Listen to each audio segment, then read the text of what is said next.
Hello, good morning. Welcome to software engineering class. In the last class, due to shortage of time, some students couldn't understand software availability. The question was asked on WhatsApp. So I am making it clear. Software availability.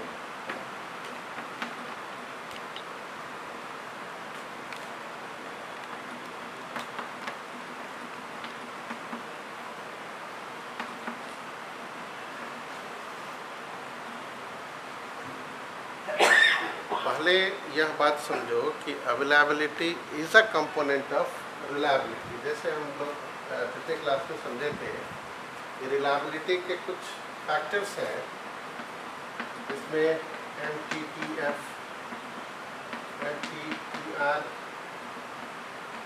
MTBF,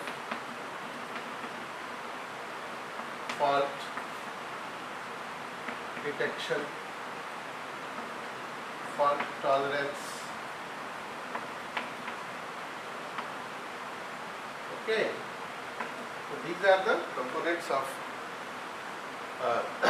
reliable system.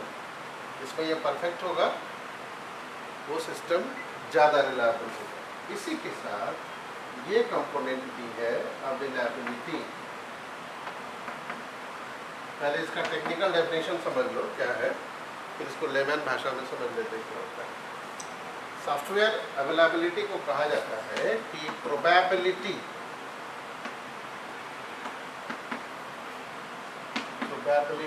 Of a computer program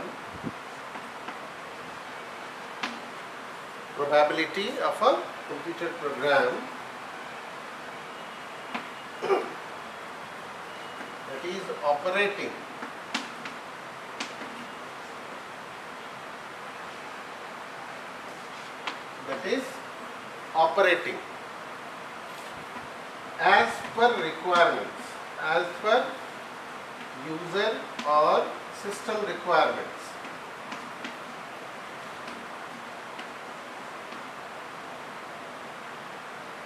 Okay. Software availability could be defined as probability of a computer program that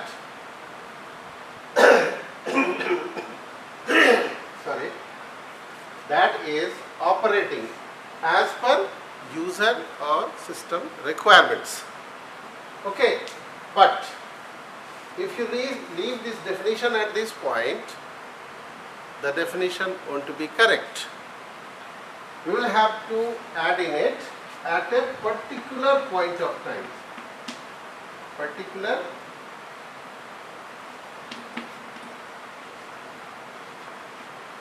point of time. What does it mean?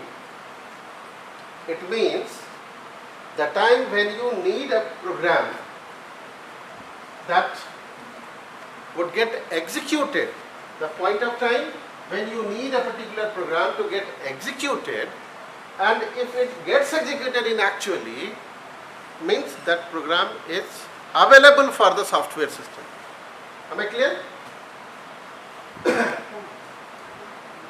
It is calculated as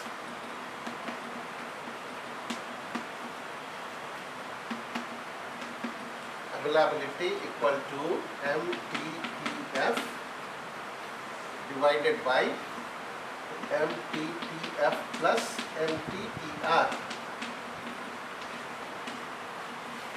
into 100%.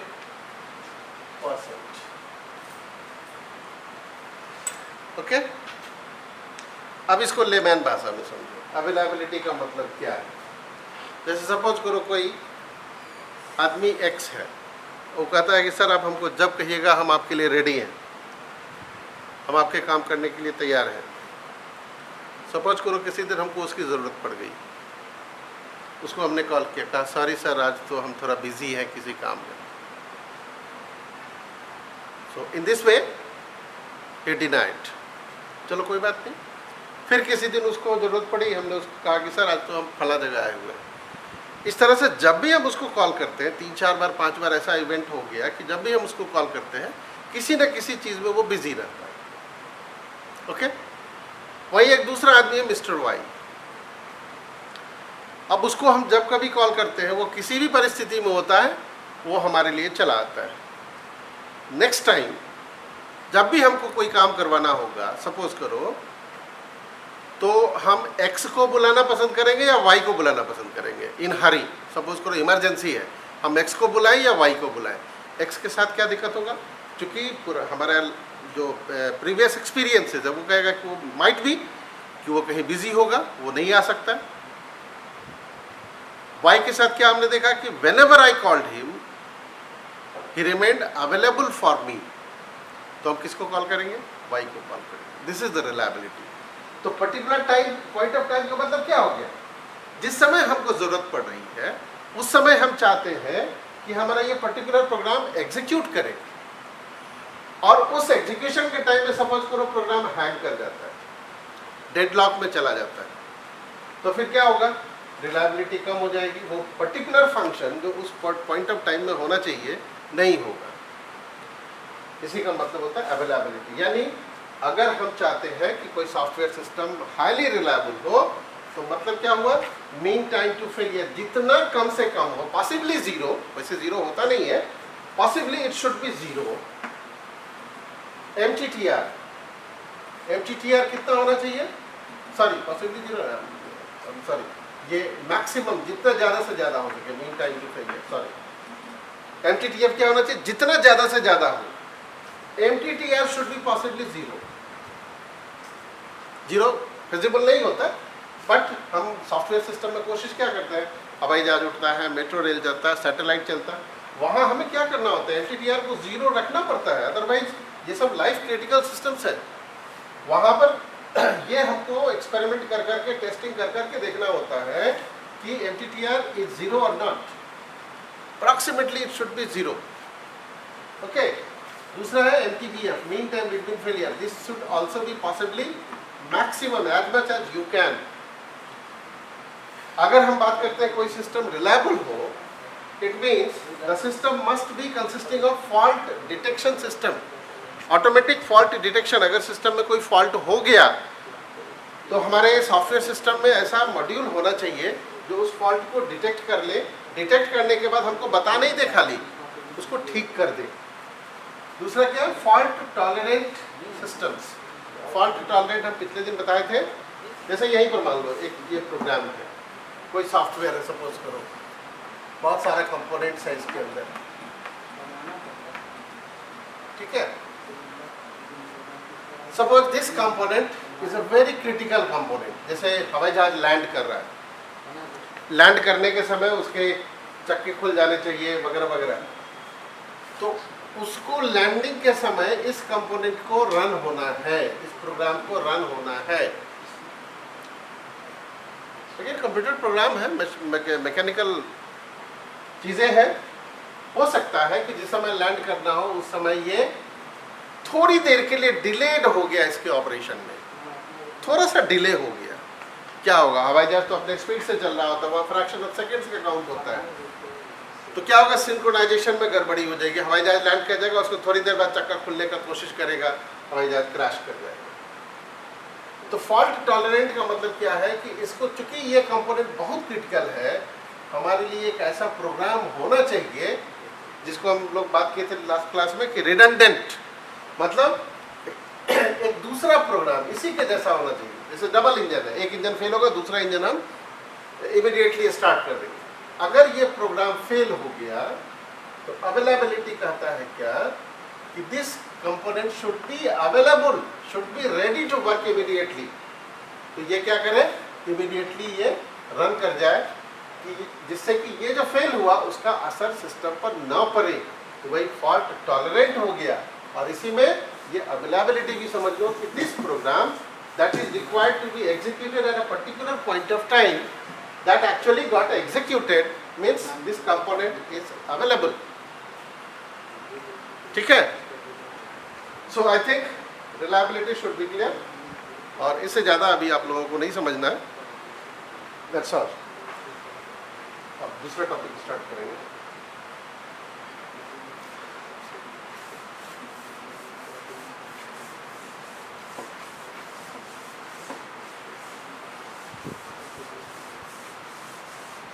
अब आपके syllabus में एक छोटा सा topic है बचा हुआ जो कर लेना है, दैट इज ISO।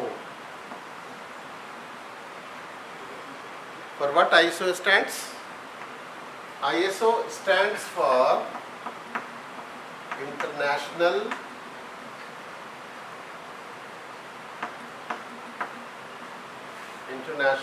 Organization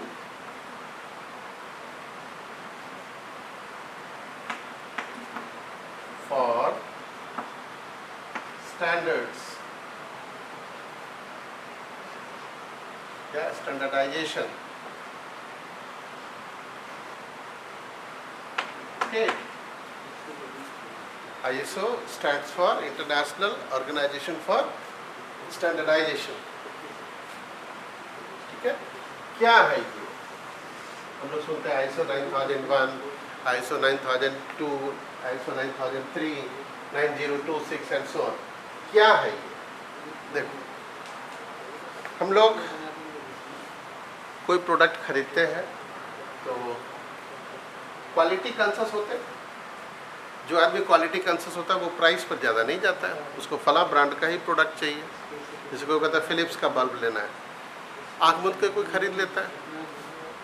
कोई कहता है कि अवनीश कंपनी का बल्ब खरीदा, कहता है पता नहीं कैसा है। मीन्स मतलब ये है कि फिलिप्स के साथ एक ब्रांडिंग लगी हुई है।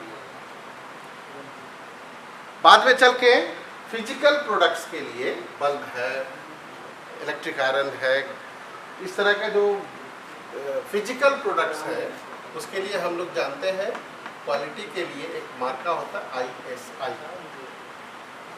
जिस प्रोडक्ट पर ISI मार्का लगा हुआ है हम बेखौफ उस प्रोडक्ट को खरीद लेते हैं, है ना, क्योंकि उस पर एक मार्का लगा हुआ है। इस मार्का का मतलब क्या हो गया कि आप उस प्रोडक्ट को खरीद सकते हो, उसमें रिलायबिलिटी है, उसके क्वालिटी कंफर्म कर रहा है वो कि ISI का मार्का लगा है, मतलब इसमें क्वालिटी है, ये क्वालिटी प्रोवाइड करेगा।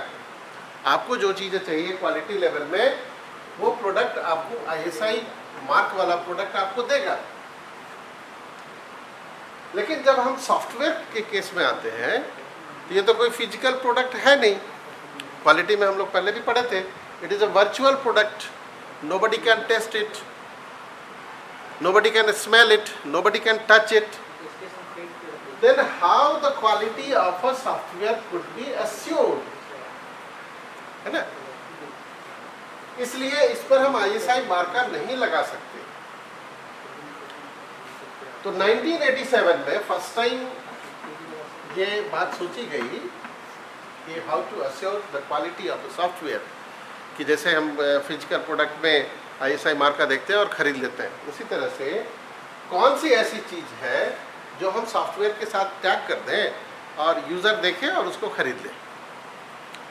उसी के लिए 1987 में फर्स्ट टाइम ये ISO ने, उस समय कम ही कंट्रीज थे, प्रोबेबली 66, 67 ऐसे कुछ कंट्रीज थे, ये लोग मिलकर के ISO को इजाद किया और उसका जो फर्स्ट रिलीज्ड वर्जन था उसका नंबर दिया 9000। अब इसको कहते हैं ISO 9000 फैमिली, क्योंकि अब इसके अंदर बहुत सारे अपडेशंस आ गए। ISO 9000 family, time to time लोग इसको इसमें अपडेट्स करते रहते हैं, क्योंकि सॉफ्टवेयर अभी तेज़ी से डेवलप होने वाला फील्ड है। हर दिन कुछ ना कुछ चेंज होता रहता है, हमारे नीड्स में चेंज होते रहते हैं, नई नई टेक्नोलॉजीज आते जा रहे हैं, तो अकॉर्डिंगली इसके स्टैंडर्ड में भी क्या करना पड़ता है, अपडेट्स करना पड़ता है। So what actually 9000 ISO 9000 gives us, it is said to be a QMS, means quality management system, means it assures the software that has the brand of ISO 9000, we get assured that the software would fulfill our requirements। देखो software की quality को किससे decide करते हैं, हम लोग पहले बात किए होगा। न छू सकते हैं, न उसको सूंघ सकते हैं, न चख सकते हैं, तो कैसे उसकी क्वालिटी को हम डिसाइड करेंगे?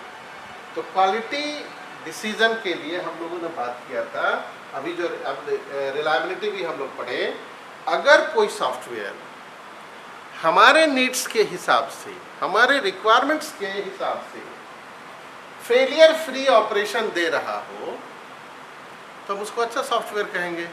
कोई ऐसा सॉफ्टवेयर है जो हमारे मन की बात समझ लेता है, सपोज करो कि हम ये करना चाहते हैं, वो ऑप्शन आजकल वैसा वैसा सॉफ्टवेयर लोग बना रहे हैं, क्या अगला स्टेप आपका क्या होगा वो समझ जाता है। मतलब क्या है कि अगर सॉफ्टवेयर फेलियर फ्री ऑपरेशन एक for a particular period of time हमें देता रहे तो हम यही कहते हैं कि सॉफ्टवेयर अच्छा है, हमारी सारी ज़रूरतों को पूरा कर रहा है। और क्या चाहिए? हमारी सारी ज़रूरतों को पूरा कर रहा है, हमारे ऑर्गेनाइजेशन का सारा काम कर दे रहा है, और इतना इंटेलिजेंट है कि हम जो अगला काम करना चाहते हैं वो पहले हमारे सामने रख दे रहा है, तो हम कहेंगे कि हमारा सॉफ्टवेयर अच्छा है। ठीक है, तो आज इतना ही रहने दो, इस पर फिर डिटेल शुरू करेंगे तो लंबा चलेगा। टाइम कितना टाइम बीत गया? हो गया।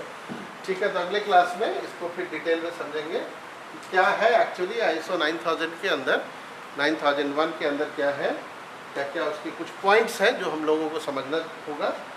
तो ठीक है, आज के लिए थैंक यू।